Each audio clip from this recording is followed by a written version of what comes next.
ታጥቆ ልጅ ከተፋለ ዝናሩን ታጥቆ ወይ ይሁን እሺ እንኳን ወጣ ካለም የሆነ ነገር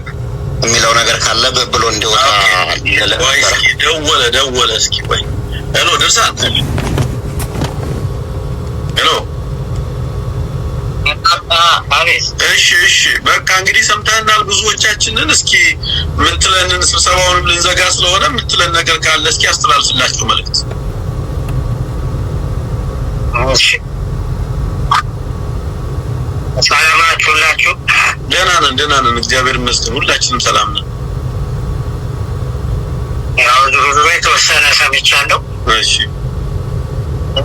ያው እንዳጠቃላይ እኔ ያለኝ ሀሳብ እዚህ አንድ ላይ በቅርበት ርቀት ያለ ነው ወሎ አካባቢ ያለ ነው መጀመሪያ ያው ወደ አንድ መምጣት አለብን ወደ አንድ ስንመጣ ደግሞ ያው አንዱ ሰብሎ ጣናም ስለተፈጠረብን ምናምን ሳይሆን በትክክል ትክክለኛ አንድነት ፈጥሯል ያው ተመሳሳይ አመለካከት ይዘን ሌሎቹን በብርሃን የሌሎችንም አንድነት የሚመጣበትን ሂደት ፈጥሯል በአማራ ጠንካራ ኃይል መሆን አለብን የሚለውን ይስማማበታለሁ እንዳትል ማለት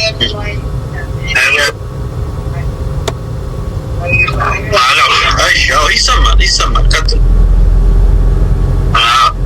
ኑሮ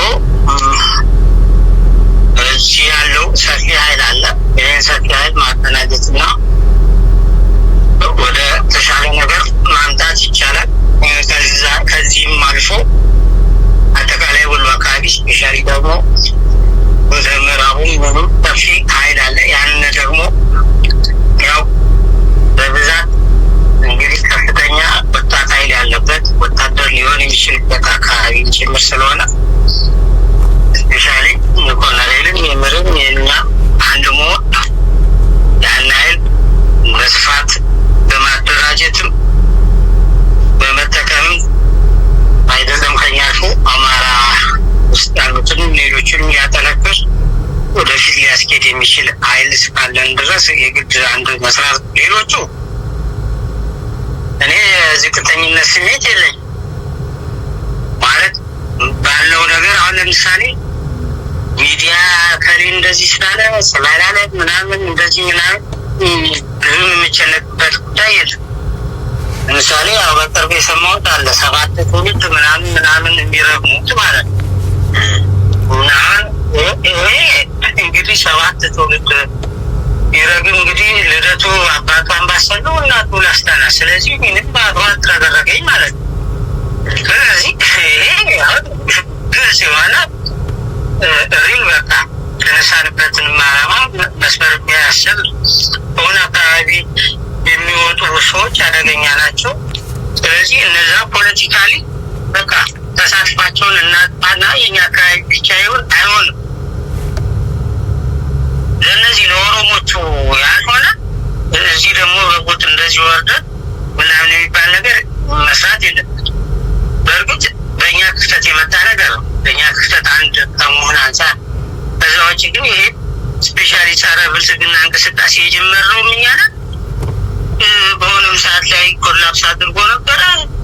አፈር ምግጠምን ብለም ተንቀሳቅሰን ሸዋም ወሎም እንደዚሁ አገናኝተን በዋናነት እኛ ነን ይህን እንቅስቃሴ እንትን ያደረግነው ማለት ነው ስለዚህ ከዚህ አኳያ እኛንንም ብለን ሌሎቹ አይመለከታችሁም የሚል ማመለካከት የለንም ግን በዛ ልክ ከፊት ሆነን እየተዋጋን እየወደቅን እየሞትን እስካለ ድረስ ደግሞ እኛ አማራውን ሊያሳትፍ የሚችል ኦር ደግሞ ትገላ አገር ሊገነባ የሚችልበት መድረክ መፍጠር እንጂ አይደለም እኔ 7 ትውልድ የሚያጠፋ ጋር ጥቂት እየተደረጀች ሲዋጋ ይችላል ይህን ማስቀረት የምንችለው ጠንክረን መሬት ላይ ስራ በመስራት ያን ስፔሻሊ የፖለቲካው ልቀት የሚባለው የውሸት ነው የለም ለምሳሌ ስታፊ ነጻ ቀጠና ነጻ ቀጠናዎች የሚያደራጅ ከጎናችን ያለ የተሻለ ሰዎች ወር ፖለቲካ የተሻሉ ናቸው የተባሉት ሸሩም ስለማት